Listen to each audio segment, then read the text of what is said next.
So I may or may not be getting a new therapist. And the main goal previously for therapy was to just like get over social anxiety and such, but I feel like I could get over that now just by, going to work, being a normal person and doing my daily work life activities. The new goal of therapy would hopefully to be more productive with my time, stay on task, like with editing and content and other shenanigans. In the event that my therapist asks, what specifically do you do that needs more focus on? And then I say YouTube, and then they're like, what kind of content? And I say, I don't know, VTubing. Oh my god, bro. Oh, hell no. And then they're like, huh?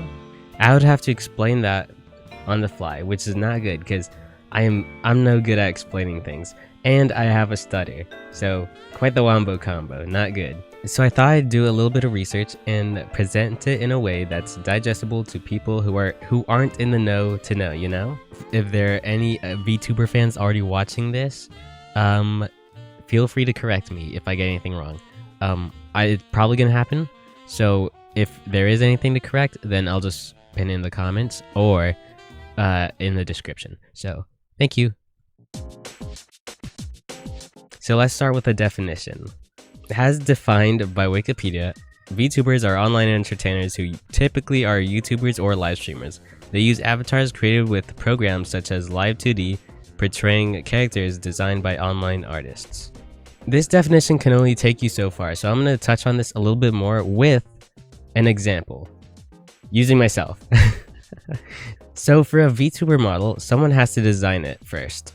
A lot of VTubers have themes or concepts that help with character design, but I'll touch on that a little bit more a little bit later.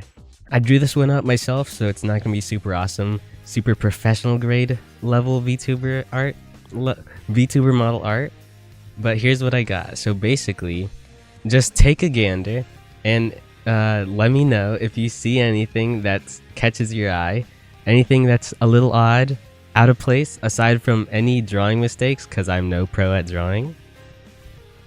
So the thing that's actually different about the art here is what's over here.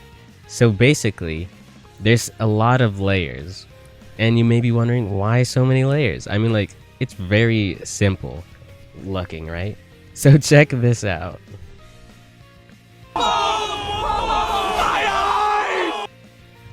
So basically, everything here is a piece. Like the mouth, it's separate from everything is separate. Everything here is separated. The nose, bye-bye nose. It's not a lot, but The eye, separate. The whole head.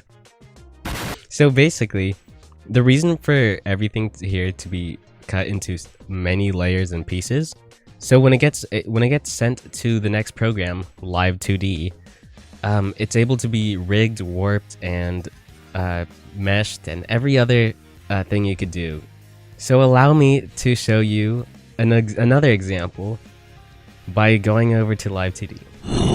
Hello, welcome to Live 2D. So basically, after you're finished with your art, you save it as a PSD file, or at least I did, and then you send it over to Live 2D.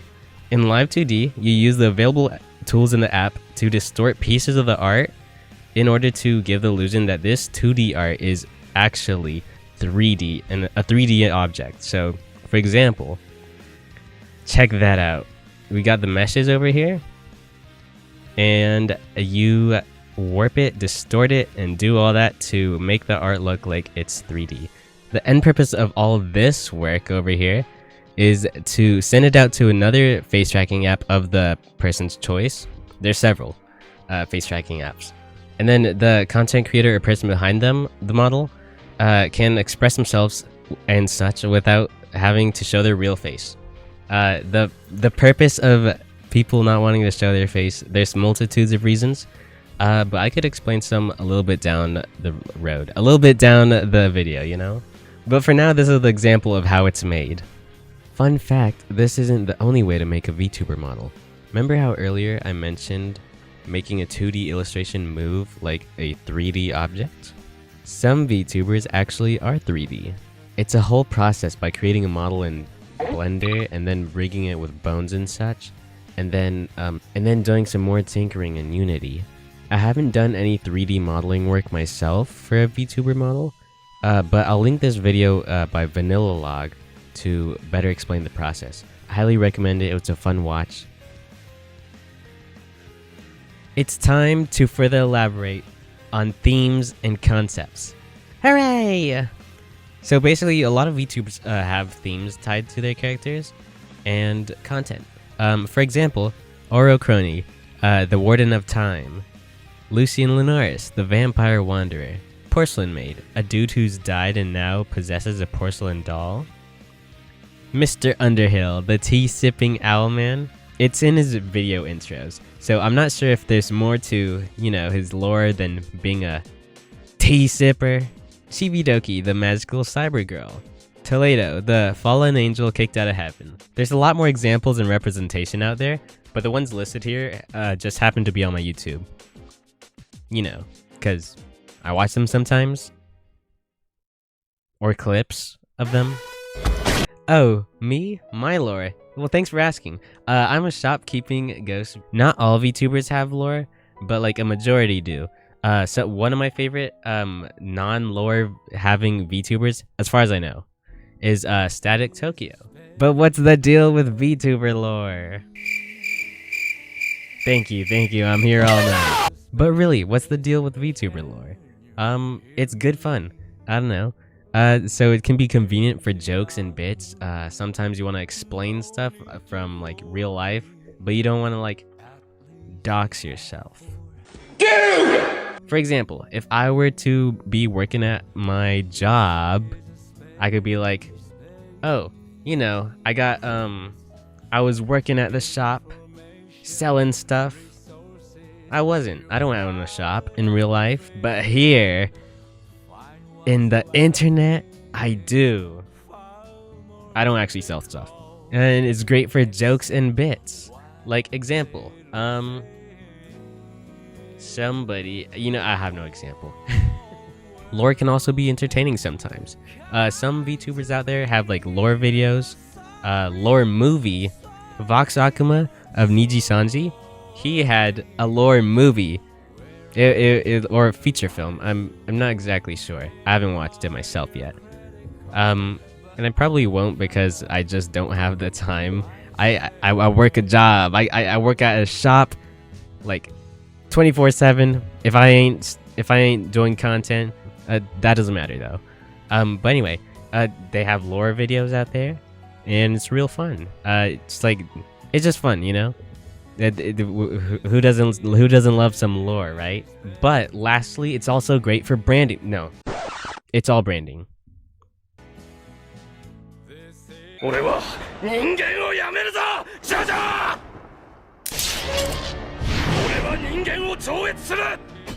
But why VTubing? A big question that might be boiling inside of your brains right now is why? There's many reasons as to why a person might want to do VTubing. For example, some examples of why. Some are VTubers because they don't want to show their face for privacy, or because confidence, or, something of that sort. Heck, some people don't even use their voice for privacy. Using speech to text to speech. Another similar reason why some people might choose to do VTubing is for self-expression and representation. For example, a transgender person may want to present themselves in a manner that they feel comfortable in. For example, a transgender VTuber out there is YuukoEx. I haven't seen any of their content prior to this, my bad. So go check them out, take a gander, be respectful. We don't welcome hate in this shop. Back to the why. There are also people who like the tech behind it, which is understandable. It's very cool. Very interesting, neat stuff. A big reason someone might choose to be a VTuber is because the person behind the model could be bedridden or has a disability that won't allow them to pursue their dreams or careers that they wanted to do, and or they have a disability that doesn't allow them to go outside and, socialize and such. So then they turn to content creation. Ironmouse is a good representation of this because she has common variable immune deficiency disease, CVID for short. In short, she's unable to produce antibodies to fight against viruses and infections. She wanted to pursue a career in opera singing, but her CVID kept her from really doing much, so better in, she decided that she would turn to streaming. Basically, now she's a big name streamer and VTuber, so pretty awesome. The epitome of the indomitable human spirit. But really, she's an inspiring person indeed. If you wanted more info on her health and such, there'll be a video in the description. Oh, me? Well, I'm glad that you asked. I chose to be a... There's a whole lot more to VTubing to explain, but I don't want to open that great can of worms on anyone who may actually be new to VTubing. So for now, this is just an entry-level knowledge into VTubers. You're welcome. Maybe I'll make a video explaining the culture and the slang or anything else that I may have missed. And also, if you're still here, thanks for watching my half-assed video. Just kidding, I did try. It's a little bit rushed though, if you couldn't tell. I do have another job, like, I don't know, running the shop. It's called the Sigma Grind. Thanks for watching, have a good day, have a good night if it's nighttime for you, and eat the bed bugs and feed the spider dogs if that concerns you. So I stream on Twitch every week, take a gander if you'd like. I don't have a set schedule because I have a job. So check the Twitch schedule page if you'd like to stop by. Thank you again for watching.